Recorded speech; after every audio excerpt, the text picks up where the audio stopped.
ಯದೀಮೇ ಸಹಸಾ ಕ್ರುದ್ಧೆ ಸಮೇಯಾತಾಂ ಶಿಲೆ ಇವ. ಭೀಮಸೇನ ದೇವರು ವಾಯುದೇವರ ಅವತಾರ.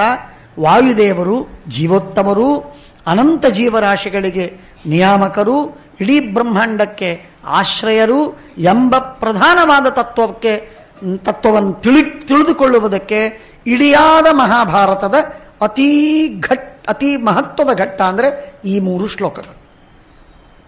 ಅತೀ ಪ್ರಧಾನವಾದದ್ದು. ತತ್ರಾಪಿ ಶ್ರೀಮದಾಚಾರ್ಯರ ಅನುಯಾಯಿಗಳು ಶ್ರೀಮದಾ ಪ್ರಥಮೋ ಹನುಮನ್ನಾಮ ದ್ವಿತೀಯೋ ಭೀಮ ಏವಚ ಪೂರ್ಣಪ್ರಜ್ಞಸ್ತೃತೀಯಸ್ತು ಭಗವತ್ ಕಾರ್ಯ ಸಾಧಕ ಎಂಬುದಾಗಿ ಹೇಳಿಕೊಳ್ಳುವ ನಾವು, ಈ ಉಪಾಸನೆ ಮಾಡುವ ನಾವೆಲ್ಲ ಈ ಮಾತನ್ನು ಸರಿಯಾಗಿ ಅರ್ಥ ಮಾಡಿಕೊಳ್ಳುವುದು ಅತ್ಯಂತ ಅನಿವಾರ್ಯ.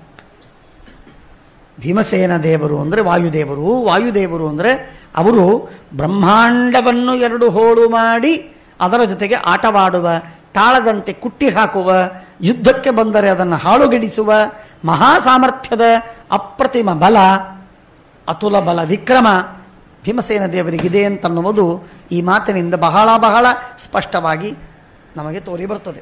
ಹೇಳ್ತಾರೆ, ಅಹಮೇತೆ ನಿಗೃಹೀಯಾಂ ಬಾಹುಭ್ಯಾಂ ಸಚರಾಚರೆ. ಚರಾಚರವಾದ ಚರರಾದ ರುದ್ರಾದಿ ಸಮಸ್ತ ಜೀವರಾಶಿಗಳು, ಅಚರವಾದ ಮೇರುವಾದಿ ಪರ್ವತಗಳು ಎಲ್ಲವನ್ನೂ ಸಹಿತವಾದ ಈ ಜಗತ್ತನ್ನು ನಾನು ನಿಗ್ರಹಿಸ್ತೇನೆ. ಪಶ್ಚೈತದಂತರಂ ಬಾಹ್ವೋಹೋ ಮಹಾಪರಿಘಯೋರಿವ. ಇದು ನನ್ನ ಅಂತರವೇನಿದೆಯಲ್ಲ, ನನ್ನ ದೇಹದ ಎದೆಭಾಗ ಏನಿದೆ, ಈ ಬಾಹುಗಳ ಮಧ್ಯಭಾಗ ಏನಿದೆ, ಇದನ್ನು ನೋಡು. ಪರಿಘಗಳ ಮಧ್ಯದಲ್ಲಿರುವ, ಬಾಹುಗಳ ಮಧ್ಯದಲ್ಲಿರುವ ಈ ಅಂತರವನ್ನು ನೋಡು. ಏತತ್ ಪ್ರಾಪ್ಯ ಮುಚ್ಚೇತ ನತಂ ಪಶ್ಯಾಮಿ ಪುರುಷಂ. ಈ ಎದೆಗೆ ಯಾರು ಬಂದ್ರೋ, ಯಾರು ತಾಕಿದ್ರೋ ಅವನು ಸತ್ತೇ ಹೋಗಬೇಕು, ಮಡಿಯಲೇಬೇಕು, ಬದುಕುವುದಕ್ಕೆ ಸಾಧ್ಯವಿಲ್ಲ. ಈ ಭಾಗ, ನನ್ನ ಎದೆ ಭಾಗ ವಜ್ರಕ್ಕೂ ಗಟ್ಟಿಯಾದದ್ದು, ಅತ್ಯಂತ ಗಟ್ಟಿಯಾಗಿರತಕ್ಕಂತಹ ನನ್ನ ದೇಹ ಇದು. ಹಾಗಾಗಿ ಯಾರೂ ನನಗೆ ಏನು ಮಾಡುವುದು ಸಾಧ್ಯವಿಲ್ಲ. ಭೀಮಸೇನ ದೇವರು ಈ ಮಾತನ್ನು ಹೇಳ್ತಾರೆ. ಈ ಮಾತು ಒಂದು ವಿಶೇಷವಾದಂತಹ ಒಂದು ಶ್ಲೋಕಕ್ಕೆ ಇದು ಪ್ರೇರಕವಾದಂತಹ ಈ ಶ್ಲೋಕ. ಇದನ್ನು ನೋಡಿ ನಾರಾಯಣ ಪಂಡಿತಾಚಾರ್ಯರು ಒಂದು ಶ್ಲೋಕ ಮಾಡಿದರು. ಸಂಗ್ರಹ ರಾಮಾಯಣದ ಮಂಗಲ ಭಾಗದಲ್ಲಿ ನಾಂದಿ ಶ್ಲೋಕಗಳಲ್ಲಿ ಒಂದು ಶ್ಲೋಕ. ಏನದು? ಮುಖ್ಯ ಪ್ರಾಣಾಯ ಭೀಮಾಯ ನಮೋ ಯಸ್ಯ ಭುಜ ಅಂತರಂ ನಾನಾ ವೀರ ಸುವರ್ಣಾನಾಂ ನಿಕಷಾಶ್ಮಾಯಿತಂ ಬಭೌ. ಮಹಾಮಹಾವೀರರು ಅಂತ ಯಾರಿದ್ದಾರೆ, ಆ ವೀರರೆಲ್ಲ ಬಂಗಾರದಂತೆ, ಚಿನ್ನ ಇದ್ದಂತೆ. ಆ ಚಿನ್ನವನ್ನು ಕಲ್ಲಿಗೆ ಹಚ್ಚಿ ತಿಕ್ಕಿ ನೋಡಿದಾಗ ಅದು ಚಿನ್ನ ಸರಿಯೋ ಅಲ್ವೋ ಅನ್ನುವುದು ಗೊತ್ತಾಗತ್ತೆ. ಹಾಗೆ ಆ ಬಂಗಾರವನ್ನು, ಚಿನ್ನವನ್ನು ಕಲ್ಲಿಗೆ ಹಚ್ಚಿ, ಒರೆಗಲ್ಲಿಗೆ ಹಚ್ಚಿ ತಿಕ್ಕಿ ನೋಡಿದಾಗ ಅದರ ಶುದ್ಧಿ ಅಶುದ್ಧಿಗಳು ಗೊತ್ತಾಗುವಂತೆ ಮಹಾಮಹಾವೀರರು ಇವರು ವೀರರು ಅಂತ ಅನಿಸಿಕೊಳ್ಳಬೇಕಾದ್ರೆ ಭೀಮನ ಎದೆಗೆ ತಾಕಿ ಅವರು ಬದುಕಬೇಕು. ಬದುಕಿದರೆ ವೀರರು. ಭೀಮನ ಎದೆ ತಾಕಿಯೂ ಬದುಕದೇ ಇದ್ದವರು ಅವರು ವೀರರಲ್ಲ. ಹೀಗೆ ಅತ್ಯಂತ ಅದ್ಭುತವಾದ ವೀರರ ಪರಿಗಣನೆ ಮಾಡುವುದಕ್ಕೆ, ಅವರನ್ನು ಪರಿಶೀಲನೆ ಅರ್ಥಾತ್ ಅವರ ಪರೀಕ್ಷಣೆಯನ್ನು ಮಾಡುವುದಕ್ಕೆ ಭೀಮಸೇನನ ಮಧ್ಯಭಾಗ ಇದು ನಿಕಷಾಶ್ಮದಂತೆ. ನಿಕಷ ಅಂದರೆ ಒರೆಗಲ್ಲು, ಅಶ್ಮ ಅಂದರೆ ಕಲ್ಲು. ನಿಕಷಾಶ್ಮ ಅಂತಂದರೆ ಒರೆಗಲ್ಲಿನಂತೆ ಇತ್ತು ಅಂತ ಹೇಳ್ತಾರೆ. ಮುಖ್ಯ ಪ್ರಾಣಾಯ ಭೀಮಾಯ ನಮೋ ಯಸ್ಯ ಭುಜಾಂತರಂ ನಾನಾ ವೀರ ಸುವರ್ಣಾನಾಂ ನಿಕಷಾಶ್ಮಾಯಿತಂ ಬಭೌ. ಅಂಥದ್ದಿದು. ಪಶ್ಚೈತದಂತರಂ ಬಾಹ್ವೋ ಮಹಾಪರಿಘಯೋರಿವ ಏತತ್ ಪ್ರಾಪ್ಯ ಮುಚ್ಚೇತ ನತಂ ಪಶ್ಯಾಮಿ ಪುರುಷಂ. ನನ್ನ ಎದೆಗೆ ಬಂದು ಪ್ರಹಾರ ಮಾಡಿ ಬದುಕಿದ ವ್ಯಕ್ತಿಯೇ ಕಂಡಿಲ್ಲ ನಾನು. ಯಾರೂ ಬದುಕಿಲ್ಲ, ಎಲ್ಲರೂ ಮಡಿದವರೇ. ಹಿಮವಂಶ್ಚ ಸಮುದ್ರಶ್ಚ ವಜ್ರೀವ ಬಲಭಿತ್ ಸ್ವಯಂ ಮಯಾಭಿಪನ್ನಂ ತ್ರಾಯೇರನ್ ಬಲಮಸ್ಥಾಯನತ್ರಯ. ಎತ್ತರದ ಬೆಟ್ಟವಾಗಲಿ, ಹಿಮಾಲಯವಾಗಲಿ, ಅಥವಾ ಆಳವಾದ ಸಮುದ್ರವಾಗಲಿ, ಅತ್ಯಂತ ಬಲಿಷ್ಠನಾದ ಇಂದ್ರನಾಗಲಿ ಯಾರೂ ರಕ್ಷಿಸಲು ಸಾಧ್ಯವಿಲ್ಲ. ಅದ ಪಾದತಲೇನೇ ಅಧಿಷ್ಠಾಸ್ಯಾಮಿ ಭೂತಲೆ. ಭೀಮಸೇನ ದೇವರು ಈಗ ಒಂದು ಮಾತು ಹೇಳ್ತಾ ಇದ್ದಾರೆ. ಆ ಮಾತನ್ನು ಮಾಡಿ ತೋರಿಸ್ತಾರೆ. ಹೇಳಿದ್ರು, ಅಧ ಪಾದತಲೇನೇ ನಾನು, ಯಾರು ನನ್ನ ಎದುರಾಗಿ ಯುದ್ಧಕ್ಕೆ ಬರ್ತಾರೋ ಆ ಯುದ್ಧಕ್ಕೆ ಕರೆದುಕೊಂಡು ಬರುವ ದುರ್ಯೋಧನನೋ ಅವನನ್ನು ಕೆಳಗೆ ಹಾಕಿ ಅವನನ್ನು ಕಾಲಿನಿಂದ ಅವನನ್ನು ಮೆಟ್ಟಿ ನಿಲ್ತೇನೆ ನಾನು. ನಹಿತ್ವಂ ಅಭಿಜಾನಾಸಿ ಮಮ ವಿಕ್ರಮ ಮಚ್ಯುತ. ಇಷ್ಟೆಲ್ಲ ನಾನು ಹೇಳಿದ ಮಾತು ನಿನಗೆ ಗೊತ್ತಿಲ್ಲ ಅಂತಿಲ್ಲ ಕೃಷ್ಣ. ಅಂದರೆ ನಿನಗೆ ನಾನು ಹೇಳಿಲ್ಲ, ಹಾಗಾದರೆ ಜನರಿಗೆ ಹೇಳಿದ್ದು ಅನ್ನುವ ಮಾತು ಸೂಚನೆ ಮಾಡ್ತಾ ಇದ್ದ. ನಹಿತ್ವಂ ನಾಭಿಜಾನಾಸಿ ಮಮ ವಿಕ್ರಮ ಮಚ್ಯುತ. ನನ್ನ ಪರಾಕ್ರಮ, ನನ್ನ ಸಾಮರ್ಥ್ಯ, ನನ್ನ ಬಲವೇನು ಅಂತನ್ನುವುದು ನಿನಗೆ ಗೊತ್ತಿಲ್ಲ ಅಂತಿಲ್ಲ, ನಿನಗೆ ನಾನು ಹೇಳಬೇಕಾಗಿಲ್ಲ. ಯಥಾ ಮಯಾ ವಿನಿರ್ಜಿತ್ಯ ರಾಜಾನೋ ವಶಗಕೃತಃ. ಅನೇಕ ರಾಜರು, ನೂರಾರು ಸಾವಿರಾರು ರಾಜರು, ಚಿಕ್ಕ ಪುಟ್ಟ ದೊಡ್ಡ ಎಲ್ಲ ರಾಜರು ಯಾರು ಜರಾಸಂಧನ ವಶರಾಗಿದ್ದರೋ ಅವರೆಲ್ಲರನ್ನ ಬಿಡಿಸಿ ವೈಷ್ಣವರಾದ ವಿಷ್ಣು ಭಕ್ತರಾದ ಯಾವ ರಾಜರೋ, ಧಾರ್ಮಿಕರಾದ ರಾಜರೋ ಅವರೆಲ್ಲರನ್ನ ಜರಾಸಂಧನ ಪಂಜರದಿಂದ ಬಿಡಿಸಿ ಮುಕ್ತನನ್ನ ಮಾಡಿದವನೇ ನಾನು. ದುಷ್ಟರಾದ ರಾಜರನ್ನ ಸೋಲಿಸಿ ಸಂಹಾರ ಮಾಡಿದವನೇ ನಾನು. ಆ ಎಲ್ಲ ರಾಜರನ್ನ ಗೆದ್ದದ್ದು ಇತಿಹಾಸ ಸ್ಪಷ್ಟವಾಗಿದೆ. ಆ ಕಥೆ ನೀನು ಕೇಳದೇ ಇಲ್ಲ. ಆದ್ದರಿಂದ ವಿಗಾಢೆ ಯುಧಿ ಸಂಬಾಧೆ ವೇತ್ಸ್ಯಸೆ ಮಾಂ ಜನಾರ್ದನ. ಗಾಢವಾದಂತಹ ಯುದ್ಧ ಎದುರಾಗಿ ಬಂದಾಗ ನಿನಗೆ ನನ್ನ ಪರಾಕ್ರಮವೇನು ಅಂತ ಗೊತ್ತಾಗತ್ತೆ ಕೃಷ್ಣ. ಆದ್ದರಿಂದ ನನ್ನ ಮೇಲೆ ಸಂದೇಹ ಪಡಬೇಡ. ಪರುಷೈರ ಆಕ್ಷಿಪಸಿ ಕಿಂ ವ್ರಣಂ ಸೂಚ್ಯೇವ ಚಾನಗ. ಗಾಯವಾದದ್ದನ್ನು ಒಂದು ಮೊಳೆ ತೆಗೆದುಕೊಂಡು ಸೂಜಿಯನ್ನು ತೆಗೆದುಕೊಂಡು ಚುಚ್ಚಿ ಆ ಗಾಯಕ್ಕೆ ಮತ್ತಷ್ಟು ಗಾಯ ಮಾಡುವುದು ಯಾಕೆ? ನನಗೆ ಮೊದಲೇ ದುಃಖವಿದೆ. ನಮ್ಮ ರಾಜ್ಯ ಹೋಯಿತು, ಹೆಂಡತಿಗೆ ಅವಮಾನವಾಯಿತು, ನಮ್ಮನ್ನು ದೂರ ಅಟ್ಟಿದ್ರು, ಬೆಂಕಿಯಲ್ಲಿ ಸುಟ್ಟಾಕುವ ಪ್ರಯತ್ನ ಮಾಡಿದರು, ಇತ್ಯಾದಿ ಕಾರಣಗಳಿಂದ ನಾವೆಲ್ಲ ನೊಂದು ನೊಂದು ಬಹಳ ಬಳಲಿದ್ದೇವೆ. ಇಂಥ ನಮಗೆ ಮತ್ತೆ ನೀನು ಯಾಕೆ ಶಾಂತ ಕೂಡ್ತಿ, ನಿನಗೆ ಬಲವಿಲ್ವೇ, ನೀನು ಹೀನನಾಗಿದ್ದೀಯೇ ಅಂತ ಹೇಳಿ ನನ್ನನ್ನು ಕೇಳಿ ಮನಸ್ಸಿಗೆ ನೋವು ಕೊಡುವುದು ಕಾರಣವೇನು? ಬೇಡ. ಅದಕ್ಕೆ ಹೇಳ್ತಾನೆ, ಏತದ್ವಿದ್ಧಿ ಮಾಮಧಿಕಂ ತತಃ ಯಥಾಮತಿ ಬ್ರವೀಮ್ಯೇತತ್. ಇದು ನನಗೆ ಅನಿಸಿದ್ದು ಒಂದೆರಡು ಮಾತುಗಳನ್ನು ಹೇಳಿದ್ದೇನೆ. ಬ್ರವೀಮ್ಯೇತತ್ ವಿದ್ಧಿ ಮಾಮಧಿಕಂ ತತಃ. ಇಷ್ಟು ಮಾತ್ರ ಇಲ್ಲ ನನ್ನ ಬಲ, ಇದಕ್ಕೂ ಹೆಚ್ಚಿದೆ ನನ್ನ ಬಲ ಅಂತಾನೆ ಭೀಮಸೇನ. ಆಗ ದ್ರಷ್ಟಾಸಿ ಯುಧಿ ಸಂಬಾಧೆ ಪ್ರವೃತ್ತೆ ವೈಶಸೇಹನಿ ಸರ್ವಲೋಕಾದ ಅಭಿಕ್ರುದ್ಧಾತ್ ನ ಭಯಂ ವಿದ್ಯತೆ ಮಮ. ಲಕ್ಷ ಲಕ್ಷ ಜನ ಯುದ್ಧಕ್ಕೆ ಸಿದ್ಧರಾಗಲಿ, ಯುದ್ಧಕ್ಕೆ ನನಗೆ ಪ್ರತಿಯಾಗಿ ಬರಲಿ, ಆದರೆ ನಾನು ಅವರನ್ನು ಯುದ್ಧವಾಡಿ ಸಂಹಾರ ಮಾಡ್ತೇನೆ. ಕಿಂತು ಸೌಹಾರ್ದಮೇವೈ ತತ ಕೃಪಯಾ ಮಧುಸೂದನ ಸರ್ವಂ ಸ್ಥಿತಿಕ್ಷೇ ಸಂಕ್ಲೇಶಾನ್ ಮಾಸ್ಮನೋ ಭರತಾನಶನ್. ಸೌಹಾರ್ದವೇ ಕೇವಲ ಇದಕ್ಕೆ ನಿಮಿತ್ತ. ನಾನು ಮೆತ್ತಗಾಗಿ ಮಾತಾಡುವುದಕ್ಕೆ ಒಂದೇ ನಿಮಿತ್ತ, ಸೌಹಾರ್ದ, ಪ್ರೀತಿ, ಸ್ನೇಹ. ಅದರಿಂದಾಗಿ ನಾನು ಎಲ್ಲರನ್ನ ಸಹಿಸ್ತಿದ್ದೆ. ಸಂಕ್ಲೇಶಾನ್ ಮಾಸ್ಮನೋ ಭರತಾನಶನ್.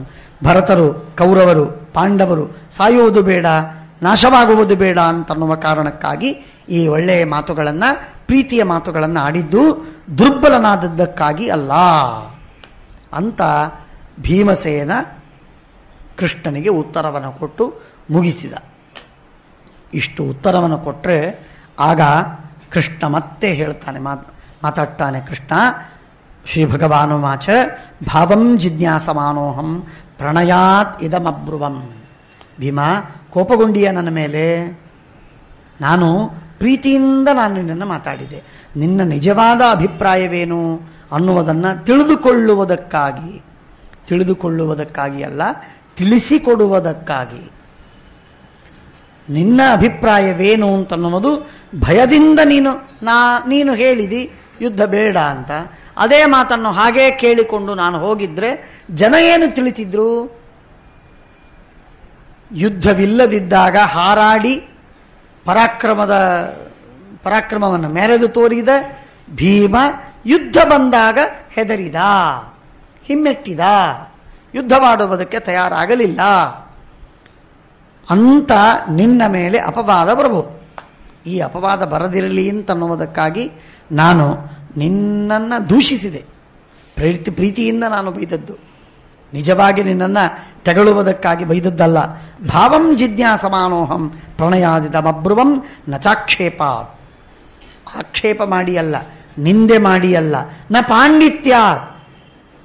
ನಾನು ಮಹಾತ್ಮ ಅಂತನ್ನುವುದನ್ನು ತೋರುವುದಕ್ಕಾಗಿ ಅಲ್ಲ, ನಿನಗೇನೋ ಉಪದೇಶ ಮಾಡುವುದಕ್ಕೆ ಬಂದೆ. ಹೊತ್ತು ಬಂದಾಗ ತಪ್ಪಿಸಿಕೊಂಡು ಜಾರಬಾರದು ಅಂತ ಉಪದೇಶ ಮಾಡುವುದಕ್ಕಾಗಿ ನಾನು ಮಹಾಪಂಡಿತ್ಯವನ್ನು ತೋರಿಸುವುದಕ್ಕೆ ಬಂದದ್ದೂ ಅಲ್ಲ. ಕೃಷ್ಣ ಅಂತಾನೆ, ನಿನ್ನನ್ನು ಖಂಡಿಸುವುದಕ್ಕೆ ಬಂದದ್ದಲ್ಲ, ನನ್ನ ಪಾಂಡಿತ್ಯವನ್ನ ಮೆರೆಯುವುದಕ್ಕೆ ನಾನು ಬಂದದ್ದಲ್ಲ. ನ ಕ್ರೋಧಾತ್, ನೀನು ಸಿಟ್ಟಾಗದೆ ಯುದ್ಧವಾಡದೆ ಶಾಂತನಾಗಿದ್ದಿ ಅಂತ ನಿನ್ನ ಮೇಲೆ ಕೋಪ ಬಂತು ಅಂತೂ ಅಲ್ಲ. ನ ವಿವಕ್ಷಯ ವೇದಾಹಂ ತವ ಮಾಹಾತ್ಮ್ಯಂ. ಭೀಮಾ, ನಿನ್ನ ಮಾಹಾತ್ಮ್ಯ ನನಗೆ ಪೂರ್ಣ ಗೊತ್ತು, ನನಗೆ ಪೂರ್ಣ ಗೊತ್ತು. ಉತತೆ ವೇದ ಯದ್ಬಲಂ, ನಿನ್ನ ಬಲವೇನಿದೆ, ನಿನ್ನ ಮಹಾತ್ಮ್ಯವೇನಿದೆ ಅದು ಪೂರ್ಣ ನನಗೆ ತಿಳಿದದ್ದು. ಉತತೆ ವೇದ ಕರ್ಮಾಣಿ, ನಿನ್ನ ಎಲ್ಲ ಕರ್ಮಗಳನ್ನೂ ತಿಳಿದಿರುವೆ. ನತ್ವಾಂ ಪರಿಭವಾಮ್ಯಹಂ, ನಿನ್ನನ್ನು ನಿಂದೆ ಮಾಡಿ ನಿನ್ನನ್ನು ಧಿಕ್ಕಾರ ಮಾಡುವ ಕಾರ್ಯಕ್ಕೆ ನಾನು ತೊಡಗಿಲ್ಲ, ನಿನ್ನನ್ನು ಬೈಯುವುದಕ್ಕೆ ಹೊರಟದ್ದಲ್ಲ. ಯತ್ಕಿಂಚಾತ್ಮನಿ ಕಲ್ಯಾಣಂ ಸಂಭಾವಯಸಿ ಪಾಂಡವ ಸಹಸ್ರಗುಣಮಪ್ಪೇತತ್ ತ್ವಯಿ ಸಂಭಾವಯಾಮ್ಯಹಂ. ಕೃಷ್ಣ ಹೇಳುವ ಮಾತು, ಕೃಷ್ಣ ಹೇಳುವ ಮಾತು. 3 ಅವತಾರಗಳಲ್ಲೂ ಕೂಡ ಈ ತೆರನಾದ ಮಾತುಗಳು ಬರುತ್ತೆ. ಇದರ ಅರ್ಥವನ್ನು ಮಾಡಿಕೊಂಡು 3 ಅವತಾರಗಳಲ್ಲಿ ಏನು ನಡೀತು ಅನ್ನುವುದನ್ನು ಸಂಕ್ಷೇಪವಾಗಿ ತಿಳಿಯುವ ಪ್ರಯತ್ನವನ್ನು ಮಾಡೋಣ. ಯತ್ಕಿಂಚಾತ್ಮನಿ ಕಲ್ಯಾಣಂ ಸಂಭಾವಯಸಿ ಪಾಂಡವ. ಪಾಂಡವ, ಭೀಮಾ, ನಿನ್ನಲ್ಲಿ ಏನು ಸದ್ಗುಣಗಳಿವೆ, ನಿನ್ನಲ್ಲಿ ಏನು ಪರಾಕ್ರಮವಿದೆ, ನಿನ್ನಲ್ಲಿ ಏನು ಮಹಾತ್ಮ್ಯವಿದೆ ಅಂತ ನೀನು ತಿಳಿದಿರುವೆಯೋ ಅದಕ್ಕಿಂತಲೂ 1000 ಪಟ್ಟು ಹೆಚ್ಚಿನ ಶಕ್ತಿ, ಬಲ, ಮಹಾತ್ಮ್ಯ, ಸಾಮರ್ಥ್ಯ, ಕಲ್ಯಾಣ ಗುಣಗಳು ನಿನ್ನಲ್ಲಿವೆ ಅಂತನ್ನುವುದು ನನಗೆ ಗೊತ್ತು. ಯತ್ಕಿಂಚಾತ್ಮನಿ ಕಲ್ಯಾಣಂ ಸಂಭಾವಯಸಿ, ನಿನ್ನಲ್ಲಿದೆ ಎಂದಾಗಿ ನೀನು ಹೇಳುತ್ತಿದ್ದೀಯೋ ಅಂತರ್ಥ. ನೀನು ತಿಳಿದುಕೊಂಡಿದ್ದೀಯೋ, ಗೌರವಿಸಿಕೊಳ್ಳುತ್ತಿದ್ದೀಯೋ ಅಥವಾ ಊಹಿಸಿಕೊಂಡಿದ್ದೀಯೋ ಅಂತಷ್ಟೇ ಅರ್ಥವಲ್ಲ. ನಿನ್ನಲ್ಲಿದೆ ಎಂದು ನೀನು ಹೇಳ್ತಾ ಇದ್ದದ್ದೇನೋ ಅದಕ್ಕಿಂತಲೂ 1000 ಪಟ್ಟು ಹೆಚ್ಚಿದೆ ಎಂದು ನಾನು ಹೇಳ್ತೇನೆ. ನನಗೆ ಗೊತ್ತು, ನನಗೆ ಗೊತ್ತು. ಸಹಸ್ರಗುಣಮಪ್ಪೇತತ್ವಯಿ ಸಂಭಾವಯಾಮ್ಯಹಂ. ಯಾದೃಶೇ ಚ ಕುಲೇ ಜನ್ಮ ಸರ್ವರಾಜಾಭಿಪೂಜಿತೆ ಬಂಧುಭಿಶ್ಚ ಸುಹೃದ್ಭಿಶ್ಚ ಭೀಮ ತ್ವಮಸಿ ತಾದೃಶಃ. ಯಾವ ರಾಜವಂಶದಲ್ಲಿ ನೀನು ಬಂದವ, ಯಾವ ಅವತಾರ ನೀನು, ಇದನ್ನು ನೋಡಿದರೆ ನೀನು ಮಹಾತ್ಮ ಎನ್ನುವುದು ಯಾರಾದರೂ ತಿಳಿಯಬೇಕಾದದ್ದು. ಆದ್ದರಿಂದ ನೀನು ಮಹಾಮಹಾತ್ಮ್ಯ ನಿನ್ನದಿದೆ. ಭೀಮ ಏನು ಹೇಳಿದ? ಅದರ 1000 ಪಟ್ಟು ಬಲವುಂಟ ಭೀಮನಿಗೆ. ಭೀಮ ಹೇಳಿದ್ದೇನು? ಅದರ 1000 ಪಟ್ಟು ಬಲವಿದೆ ಅಂತ ಕೃಷ್ಣ ಹೇಳಿದ. ಕೃಷ್ಣ ಹೇಳಿದ್ದು ಕೇವಲ ಪ್ರಶಂಸೆಗೆ, ಅರ್ಥವಾದ ವರ್ಣನೆಗೆ, ಸ್ತುತಿ ಮಾಡುವುದಕ್ಕೆ ಹೇಳಿದ್ದು. ನಿಜವಾಗಿ ಹುರುಳಿಲ್ಲ ಅದರಲ್ಲಿ, ಸರಿಯಾದ ಸತ್ಯವಾದ ಮಾತಲ್ಲ ಅಂತ ಮೇಲ್ ನೋಡುವುದಕ್ಕೆ ತೋರ್ತದೆ. ಹಾಗಲ್ಲ. ಬ್ರಹ್ಮಾಂಡ 50 ಕೋಟಿ ವಿಸ್ತಾರ, ಅದರ 10 ಪಟ್ಟಾದದ್ದು ನೀರಿನ ಆವರಣ. ನೀರಿನ 10 ಪಟ್ಟು ಅಂದರೆ ಬ್ರಹ್ಮಾಂಡದ 100 ಪಟ್ಟು ತೇಜಸ್ಸು, ಅದಕ್ಕೆ 10 ಪಟ್ಟು ಅಂದರೆ 1000 ಪಟ್ಟು. 1000 ಪಟ್ಟು ವಾಯು. ಆ ವಾಯುವಿಗೆ ಅಭಿಮಾನಿಗಳಾದವರ ಮುಖ್ಯಾಭಿಮಾನಿಗಳು. ಆ ವಾಯುವಿನ ಮೇಲೆ ಮತ್ತೆ ಆಕಾಶದ ಆವರಣ, ಅದರ ಮೇಲೆ ಅಹಂಕಾರ ತತ್ವದ ಆವರಣ, ಅದರ ಮೇಲೆ ಮಹತ್ತತ್ವದ ಆವರಣ. ಆ ಮಹತ್ತತ್ವದ ಆವರಣದವರೆಗೆ ಭೀಮಸೇನ ದೇವರ, ವಾಯುದೇವರ, ಬ್ರಹ್ಮದೇವರ ದೇಹ ಅಷ್ಟು ವ್ಯಾಪ್ತವಾದ ದೇಹ. ಅಂದಮೇಲೆ ಬ್ರಹ್ಮಾಂಡದ 10 ಪಟ್ಟು ನೀರು, ನೀರಿನ 10 ಪಟ್ಟು ತೇಜಸ್ಸು, ತೇಜಸ್ಸಿನ 10 ಪಟ್ಟು ವಾಯು, ವಾಯುವಿನ 10 ಪಟ್ಟು ಆಕಾಶ, ಆಕಾಶದ 10 ಪಟ್ಟು ಅಹಂಕಾರ ತತ್ವ, ಅಹಂಕಾರ ತತ್ವದ 10 ಪಟ್ಟು ಮಹತ್ತತ್ವ. ಅಂದರೆ ಬ್ರಹ್ಮಾಂಡಕ್ಕಿಂತಲೂ 1000 ಪಟ್ಟು, ಕೇವಲ 1000ವಲ್ಲ, 1000 ಪಟ್ಟು ಹೆಚ್ಚಿನ ದೇಹ, ಗಾತ್ರ, ಶಕ್ತಿ ಉಳ್ಳವರು ಭೀಮಸೇನ ದೇವರು, ವಾಯುದೇವರು. ಅಂದಮೇಲೆ ಬ್ರಹ್ಮಾಂಡವು ನನ್ನ ಕೈಯಲ್ಲಿ ತಾಳದಂತೆ ಅದನ್ನು ನಾನು ಕುಟ್ಟಿ ಹಾಕ್ತೇನೆ ಅಂತ ಹೇಳುವ ಭೀಮಸೇನ ದೇವರು 1000 ಪಾಲು ಕಡಿಮೆ ಬಲವನ್ನು ಹೇಳಿಕೊಂಡಿದ್ದಾರೆ. ವಾಸ್ತವಿಕವಾಗಿ ವಿಚಾರ ಮಾಡಿದರೆ ಬ್ರಹ್ಮಾಂಡಕ್ಕಿಂತಲೂ 1000 ಪಾಲು ಹೆಚ್ಚಿನ ಗುಣ, ಮಹಿಮೆ, ಮಹಾತ್ಮ್ಯ, ಬಲ ಭೀಮಸೇನ ದೇವರಿಗಿದೆ ಅನ್ನುವುದು ನಾವು ಶಾಸ್ತ್ರದ, ಭಾಗವತಾದಿ ತತ್ವಜ್ಞಾನದ ಆಧಾರದಿಂದ ನಾವು ತಿಳ್ಕೋಬಹುದು. ಆದ್ದರಿಂದ ಕೃಷ್ಣ ಹೇಳಿದ್ದು ಕೇವಲ 1000 ಪಟ್ಟು ಅಂತ ಹೇಳಿದ್ದು. ಸಾಮಾನ್ಯವಾಗಿ ನಾವು ಹರಟೆಯಲ್ಲಿ ಹೇಳ್ತಾ ಇರುವಾಗ ನೀನು 1 ಮಾಡಿದರೆ ನಾನು 100 ಹೇಳ್ತೀನಿ ಅಂತಂತೇವಲ್ಲ, ಹರಟೆಯೊಳಗೆ ಹೊಡಿತೇವೆ. ಕೇವಲ ಪ್ರಶಂಸೆ, ಕೇವಲ ಸ್ತೋತ್ರ, ಸುಳ್ಳು ಸ್ತೋತ್ರ, ಸ್ತುತಿ. ಹಾಗೆ ಸುಳ್ಳು ಸ್ತುತಿ, ಮಿಥ್ಯಾಸ್ತುತಿಯನ್ನು ಮಾಡಿದ್ದಲ್ಲ ಕೃಷ್ಣ, ಸತ್ಯವಾದದ್ದನ್ನು ಹೇಳಿದ್ದು. 1000 ಅಂತನ್ನುವುದು ಕಮ್ಮಿ, 1000 ಪಟ್ಟು ಕೃಷ್ಣನಿಗೆ, ಭೀಮನಿಗೆ ಶಕ್ತಿ ಇದೆ, ಸಾಮರ್ಥ್ಯವಿದೆ ಎಂದು ಕೃಷ್ಣ ಹೇಳ್ತಾ ಇದ್ದಾನೆ. ಇದೇ ಮಾತು ನಾವು ರಾಮದೇವರು ಹನುಮಂತನಿಗೆ ಹೇಳಿದ್ದು ಕೇಳ್ತೇವೆ. ರಾಮದೇವರು ಹನುಮಂತನಿಗೆ ಹೇಳಿದ್ದು ಕೇಳ್ತೇವೆ. ಅದು ಒಂದು ಮುಖ ಬೇರೆ. ಅವಲ್ಲಿ ಹೇಳ್ತಾರೆ, ಮದ್ಭಕ್ತೌ ಜ್ಞಾನಪೂರ್ತೌ ಅನುಪಧಿಕ ಬಲ ಪ್ರೋನ್ನತಿ ಸ್ಥೈರ್ಯ ಧೈರ್ಯ ಸ್ವಾಭಾವ್ಯಾಧಿಕ್ಯ ತೇಜ ಸುಮತಿ ದಮ ಶಮೇಶು ಅಸ್ಯ ತುಲ್ಯೋ ನ ಕಶ್ಚಿತ್ ಶೇಷೋ ರುದ್ರ ಸುಪರ್ಣೋಪ್ಯುರುಗಣ ಸಮಿತೌ ನೋ ಸಹಸ್ರಾಂಶ ತುಲ್ಯಾ ಅಸ್ಯ. ಈ ಹನುಮಂತನಿಗೆ 1000 ಪಾಲು ಯೋಗ್ಯತೆ ಇಲ್ಲ ಶೇಷ ಗರುಡ ರುದ್ರರಿಗೆ.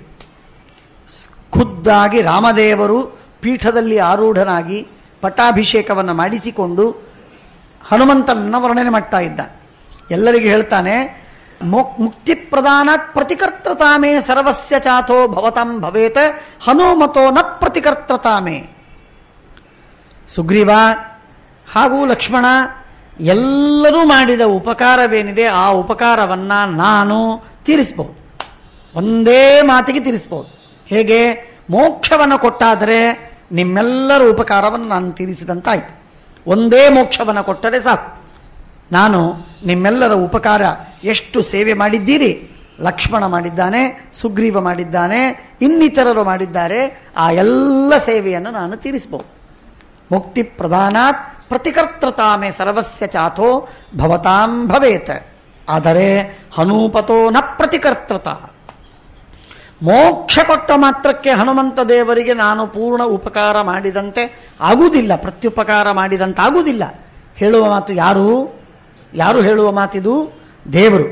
ಸರ್ವಸ್ವಾಮಿಯಾದ ಹನುಮಂತ ದೇವನ ಅಂತರ್ಯಾಮಿಯಾಗಿದ್ದು ತಾನು ತನ್ನ ಸೇವೆ ಮಾಡಿಕೊಂಡ ಸ್ವತಂತ್ರನಾದ ಭಗವಂತ ಈ ಮಾತನ್ನು ಹೇಳಬೇಕಾದರೆ ಹನುಮಂತ ದೇವರ ಸೇವೆ ಎಷ್ಟು ಅದ್ಭುತವಾಗಿತ್ತು, ಅನನ್ಯವಾಗಿತ್ತು, ಅನನ್ಯ ಸಾಧಾರಣವಾಗಿತ್ತು ಅಂತನ್ನುವುದು ತಿಳಿತದೆ. ಹನುಮತೋ ನ ಪ್ರತಿಕರ್ತತಾಮೇ ಸ್ವಭಾವ ಭಕ್ತಸ್ಯ ನಿರೂಪದಂ ತತ. ಹಾಗಾಗಿ ಅವರ ಯೋಗ್ಯತೆ ಏನು ಅಂತಂದರೆ, ಅದಕ್ಕಾಗಿ ಹನುಮಂತ ದೇವರಿಗೆ ಮುಕ್ತಿಗಿಂತಲೂ ಅತ್ಯಧಿಕವಾದ ಆನಂದವನ್ನು ಕೊಟ್ಟ ಪರಮಾತ್ಮ. ಇದನ್ನು ನಾವು ಶ್ರೀಮದಾಚಾರ್ಯರು ಹೇಳುವ ತಾತ್ಪರ್ಯ ನಿರ್ಣಯ, ಭಾಗವತ ತಾತ್ಪರ್ಯ ಇತ್ಯಾದಿ ವಚನಗಳ ಅನುಸಂಧಾನ ಮಾಡಿದಾಗ, ಚಿಂತನ ಮಾಡಿದಾಗ ನಮಗೆ ಅರ್ಥವಾಗತ್ತೆ.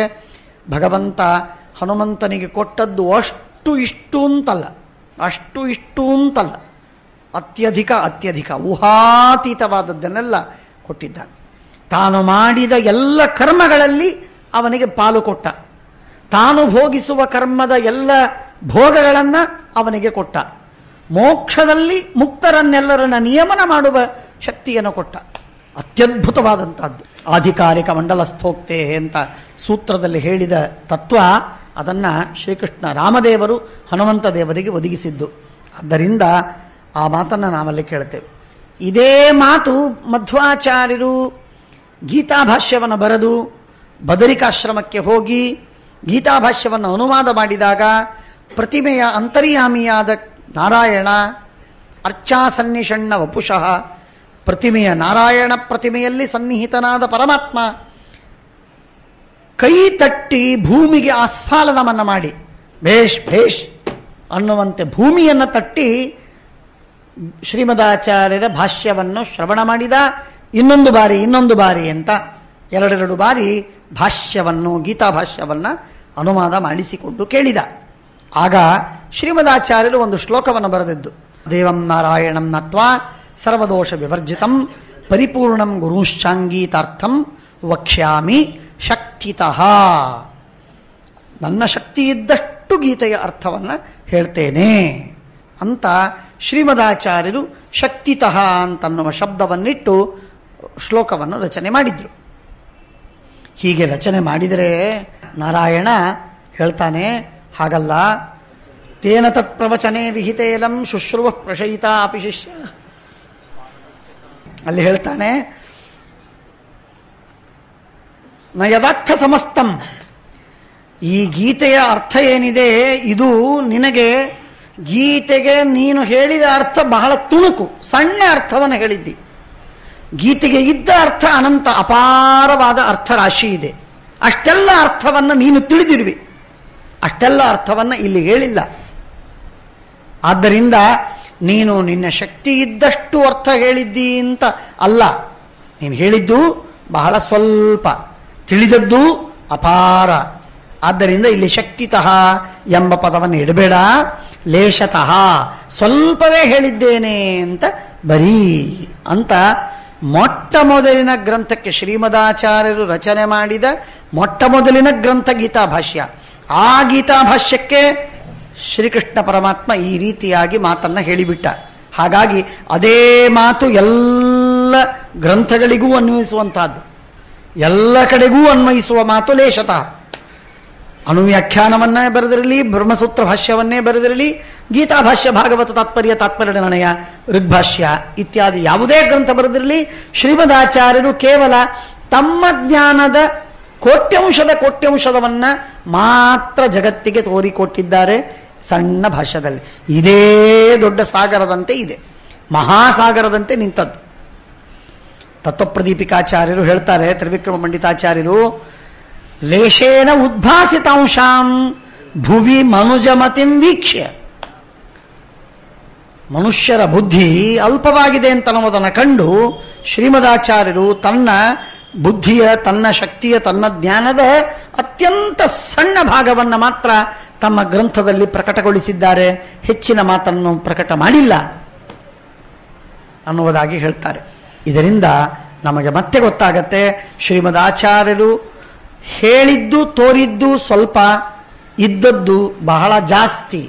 ಇದನ್ನು ನಾರಾಯಣನು ಕೂಡ ಆಚಾರ್ಯರ ಅವತಾರದಲ್ಲಿ ಹೇಳಿದ, ಭೀಮನ ಅವತಾರದಲ್ಲಿ ಕೃಷ್ಣ ಹೇಳಿದ, ಹನುಮಂತನ ಅವತಾರದಲ್ಲಿ ರಾಮ ಸ್ವಯಂ ತಾನಾಗಿ ಹೇಳಿದ. ಹೀಗೆ ಈ ಮೂರು ಮಾತುಗಳಲ್ಲ, ಮೂರೂ ಅವತಾರಗಳಲ್ಲೂ ಕೂಡ ರಾಮ, ಕೃಷ್ಣ, ನಾರಾಯಣ ಮೂರು ರೂಪಿಯಾದ ಪರಮಾತ್ಮ ಹೇಳಿದ ಮಾತನ್ನು ಕೇಳುತ್ತೇವೆ. ಯತ್ಕಿಂಚಾತ್ಮನಿ ಕಲ್ಯಾಣಂ ಸಂಭಾವಯಸಿ ಪಾಂಡವ ಸಹಸ್ರ ಗುಣಮಪ್ಪೇತತ್ ತ್ವಯಿ ಸಂಭಾವಯಾಮ್ಯಹಂ. ಪರಮಾತ್ಮ ಭೀಮ, ನೀನು ಹೇಳುವ ಏನು ಬಲವೋ ಆ ಬಲಕ್ಕಿಂತಲೂ 1000 ಪಟ್ಟು ಹೆಚ್ಚಿನ ಬಲ ನಿನ್ನಲ್ಲಿದೆ ಎಂಬುದಾಗಿ ನಾನು ವಿಶ್ವಾಸದಿಂದ ನಂಬಿದ್ದೇನೆ, ನನಗೆ ಗೊತ್ತು. ಆದರೆ ಕೇವಲ ನಿನ್ನ ಬಲವನ್ನು ಜಗತ್ತಿಗೆ ತಿಳಿಸಿಕೊಡುವುದಕ್ಕಾಗಿ ನಾನು ಈ ಪ್ರಶ್ನೆಯನ್ನು ಮಾಡಿದ್ದು ಅಂತ ಕೃಷ್ಣ ಹೇಳಿ ಭೀಮಸೇನನನ್ನ ಪ್ರಶಂಸೆ ಮಾಡ್ತಾ ಇದ್ದಾನೆ.